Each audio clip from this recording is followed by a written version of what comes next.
Let's try it one more time because this is it. Ready? Get all my giggles out.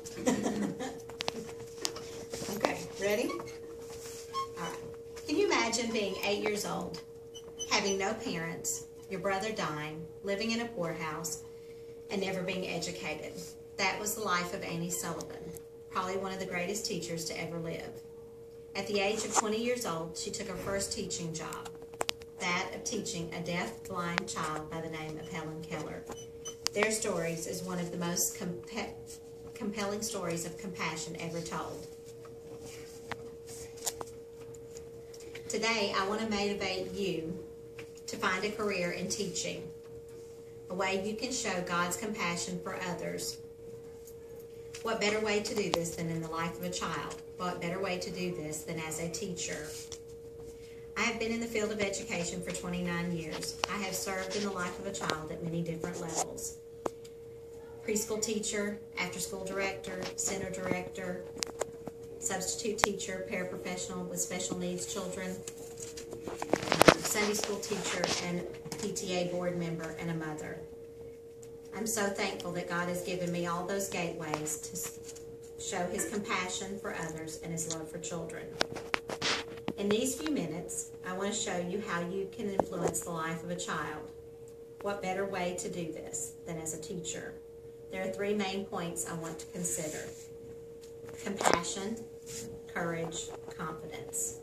3 ways to influence the life of a child. What compassion Annie Sullivan had for Helen. Helen was an untamed, unruly child with no ability to communicate.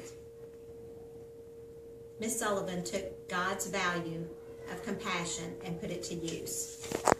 She saw in Helen an ability to learn and in herself the compassion to teach her.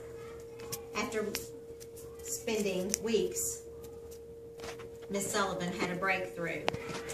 Spending much of their time finger spelling in Miss Keller's hand, she had finally learned her first word, the word water.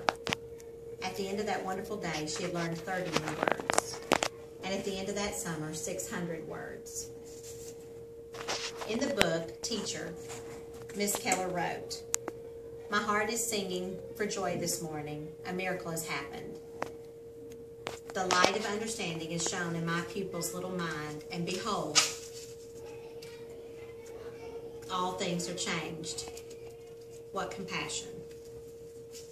What courage Miss Sullivan had.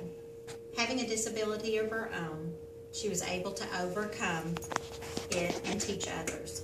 At age 5, she contracted a bacteria of the eye affecting her vision. At age 8, her mother died. Her father took her and her younger brother to live in the poorhouse. There he died, leaving her alone in the world, yet she still had courage. At age 14, while living in the poorhouse, she approached a commission who was investigating the house. She had the courage to ask them to send her to school. This was a turning point in her life. She went to the Perkins School for the Blind, where she finished first in her class. Don't be afraid to fail. Don't waste energy trying to cover up your failure. Learn from your failures and go to the next challenge. It's okay to fail. If you're not failing, you're not growing. Annie Sullivan.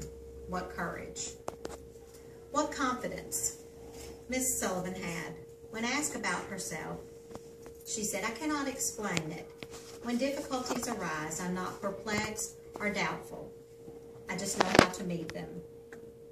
With this, she was able to teach Miss Keller many things, and Miss Keller was able to move forward in her life. She was the first deaf-blind person to graduate from college, all thanks to a teacher who had great confidence in her abilities. What confidence.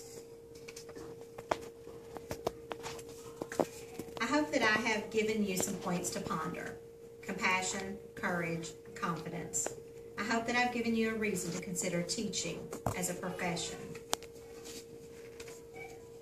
as a platform for sharing God's love and values so that you can influence the life of a child. Think back to those people who influenced your life. Was one of those people a teacher? There are many more stories of teachers and their pupils. So many teachers who influence the life of a child. consider a job in the teaching field, and maybe you'll be the next Annie Sullivan. Okay, yay.